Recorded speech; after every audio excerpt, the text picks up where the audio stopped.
E depois tem uma outra coisa que eu acho, que o ser humano, ele ainda é muito prepotente.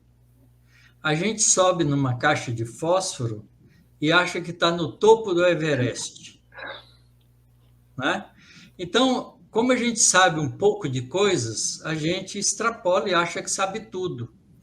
E que a nossa opinião é a opinião da verdade. A gente não tem coragem de dizer, isso eu não sei. Eu não tenho medo de pergunta nenhuma, Luiz Fernando. Você pode perguntar para mim o que quiser, porque eu tenho resposta para tudo, tá certo? Porque Sim, tem sim e não. O que eu sei, eu respondo. O que eu não sei, eu falo, eu não sei, a resposta é essa. Não é? Não vou fazer uma ideia que não tem justificativa para ela, como se fosse uma verdade. Então, como a gente não tem ainda competência para investigar, vamos dizer assim, Deus, não é porque a gente só observa, a gente ainda é óbvio. observador, não é? Então a gente pode trabalhar com as duas hipóteses. Tudo sempre existiu, como existe algumas, inclusive filosofia espiritualista, que não acredita num Deus criador. Elas são espiritualistas, mas não acredita num Deus criador. Tudo sempre existiu, tá certo? É Sim, uma saída. Você tem direito a fazer isso, né? Mas você tem que observar que as coisas que sempre existiu, elas têm uma inteligência por trás. Quer dizer, você sabe que uma estrela tem um trabalho a fazer, né? E precisa de estrela muito massiva para fabricar átomos e depois estrelas menores para estruturar planetas, para que a vida se manifeste nos planetas. como é o caso do Sol, por exemplo. Como é o caso do Sol, como é o caso da grande maioria das estrelas da nossa galáxia. Hoje, os cientistas já têm mais de 5.000 exoplanetas descobertos, planetas que giram em torno de outras estrelas. A gente, há 20, 30 anos atrás, a gente achava que existia, agora a gente tem certeza absoluta.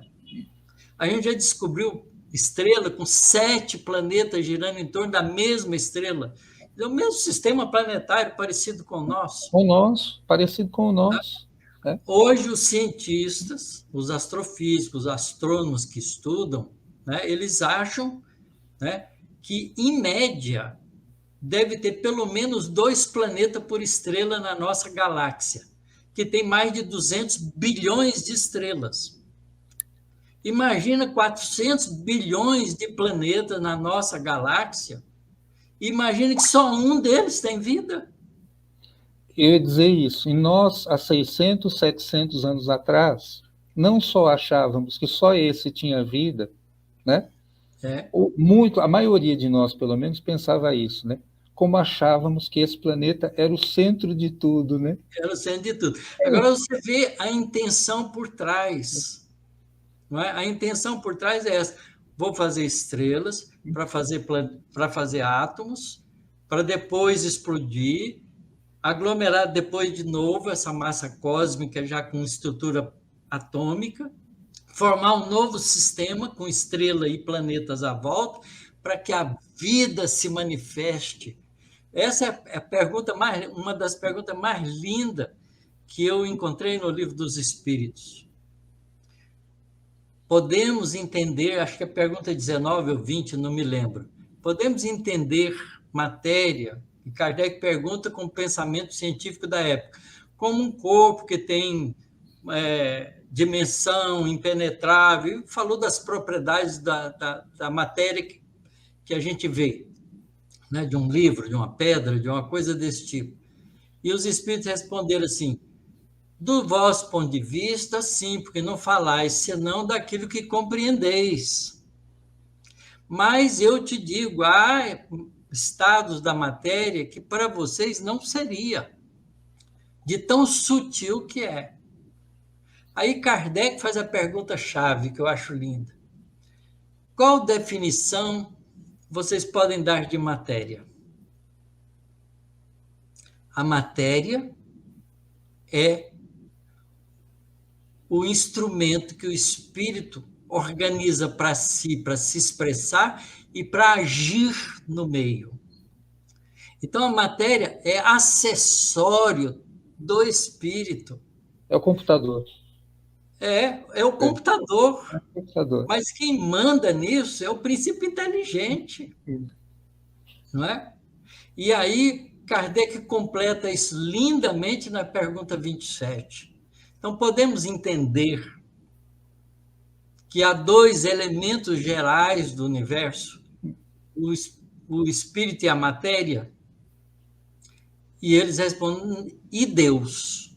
São três elementos que tudo que existe está constituído por eles. Deus criador, princípio material e princípio espiritual. E ali está uma informação adicional de uma matéria essencial, num estado extremamente sutil, que que a ciência ainda não descobriu, que é o tal do fluido cósmico. E diz, esse fluido cósmico é o que o princípio inteligente age sobre para construir o seu próprio corpo e expressar-se em diferentes processos da vida. E com a ação do pensamento, esse espírito, esse princípio inteligente, porque tem inteligência, é capaz de manipular essa matéria de tal maneira a constituir tudo que existe e muitas coisas que ainda não são percebidas pelos homens.